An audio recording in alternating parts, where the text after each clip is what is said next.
Bonjour à tous et bienvenue dans Café Digital. Cette semaine, je reçois Mallory Sia, c'est la cofondatrice et la co-directrice générale de Zensoon, une plateforme de réservation spécialisée dans la beauté et le bien-être. Mallory, bonjour. Bonjour Neila. Merci d'être avec nous aujourd'hui.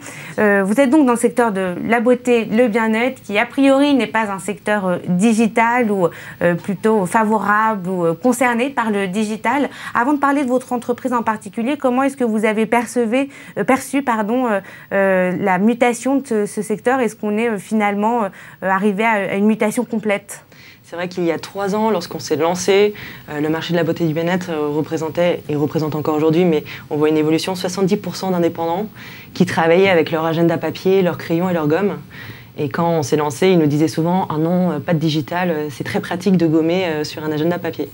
Et on avait beau leur expliquer qu'un agenda en ligne, c'était aussi très pratique, mais on a mis du temps à les faire adhérer. Mais aujourd'hui, on remarque quand même qu'ils sont beaucoup plus enclins à travailler sur Internet parce qu'ils voient quand même que c'est comme ça que ça marche aujourd'hui. On réserve sur Internet des soins de beauté et bien-être et ils n'ont plus de choix que de passer par des sites Internet. Alors, quand vous avez commencé il y a 3 ans maintenant, quand vous avez fondé la société, donc avec votre associé, vous avez fait des marchés, fait du porte-à-porte en quelque sorte avec les partenaires que vous avez convertis au début. Quelles étaient les réticences? Est-ce qu'elles existent encore aujourd'hui finalement? Alors la première réticence, c'était que initialement sur le marché, il y avait des sites de deal qu'on connaît tous, Groupon, Living Social, qui proposaient des prestations à prix très cassés.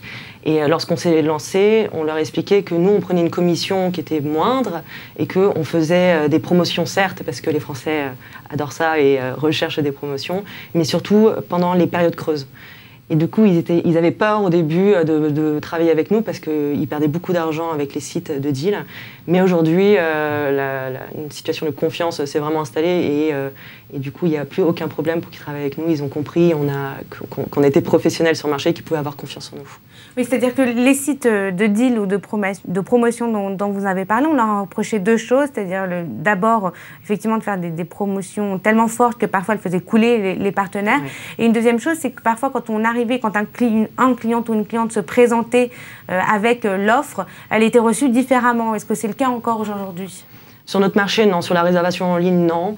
On fait vraiment attention à ce que nos clients soient traités de la même manière qu'un client qui n'est pas passé par des sites de promotion. Mais on n'est pas qu'un site de promotion, on les accompagne également avec un agenda en ligne pour qu'ils puissent gérer 24 heures sur 24, 7 jours sur 7, hors salon, leurs rendez-vous. Donc on les accompagne autrement, on n'est pas là que pour casser leur prix.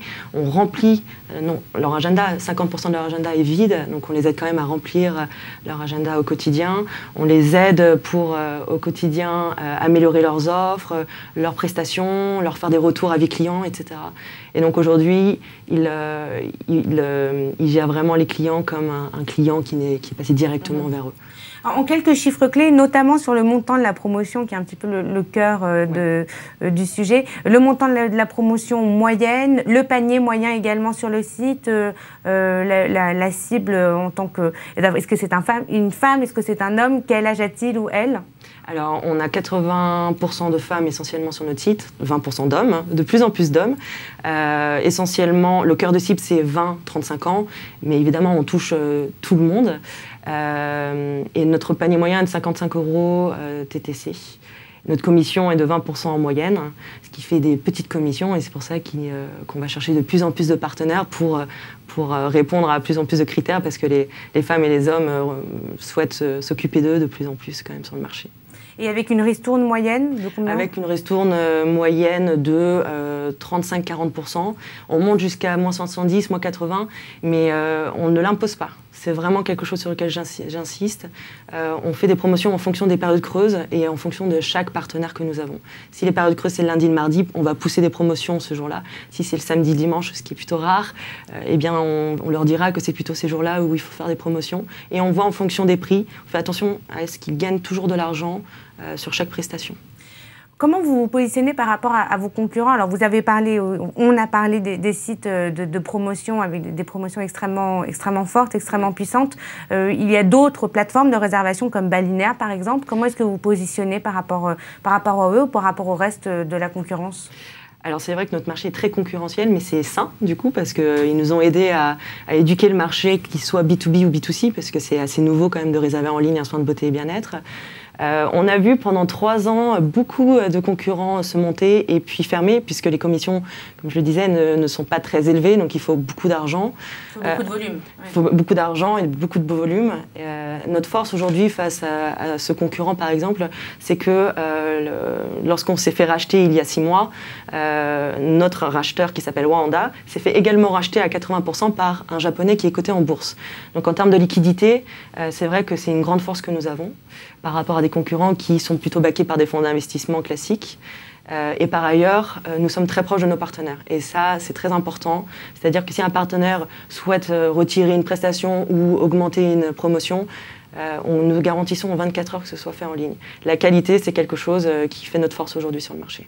Alors, Wanda, parlons-en un petit peu, parce que c'est le leader en Europe dans ce secteur, avec 10 déclinaisons dans des pays européens. Et je crois que vous avez récemment annoncé un changement d'identité, c'est-à-dire qu'il n'y aura plus un site par pays, mais une déclinaison donc européenne, c'est ça? Exactement.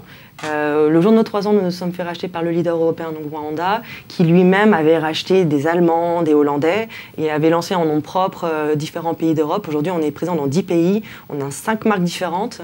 Et donc, nous avons décidé lundi dernier de changer de marque et d'uniformiser tous les pays. Donc, nous nous appelons aujourd'hui Treatwell. Et c'est vraiment l'expression de soi-même. On a décidé de répondre à tout le monde. Les cheveux rouges, les cheveux marrons, les ongles verts, jaunes, le maquillage excentrique ou pas. Vraiment, chacun est libre de s'exprimer et c'est possible de trouver sur notre site internet tous les partenaires qui répondront à vos critères de beauté. Alors, avec ce changement d'identité, qu'est-ce que vous préparez d'autre pour 2016? Quels sont les gros chantiers en cours? Alors le chantier en cours, c'est devenir le référence en France, la première référence, avec le plus de partenaires possible et des super prix, mais tout en restant dans la qualité. Treatwell, ce changement a pris beaucoup de temps, puisque changer de marque, ce n'est pas évident, mais on a aussi changé d'univers, de look, de tone of voice, c'est-à-dire qu'on souhaite être vraiment plus proche de nos clients, et ça, c'est vraiment un travail qui se fait sur le long terme. Donc 2016, c'est vraiment devenir Treatwell à échelle européenne. Et en termes d'application ou d'utilisation, pour le consommateur, est-ce qu'il y a des changements à venir? Il n'y a pas de changement, et justement, il ne faut pas avoir peur de changement. C'est génial. On a une application B2C, on a une application B2B avec notre logiciel, on a un site mobile, et évidemment, il y a plein de nouvelles nouveautés qui vont arriver, et je vous laisse venir sur notre site et les découvrir au fur et à mesure. Merci beaucoup, Maloricia. Merci beaucoup, à bientôt. Néla. Au revoir.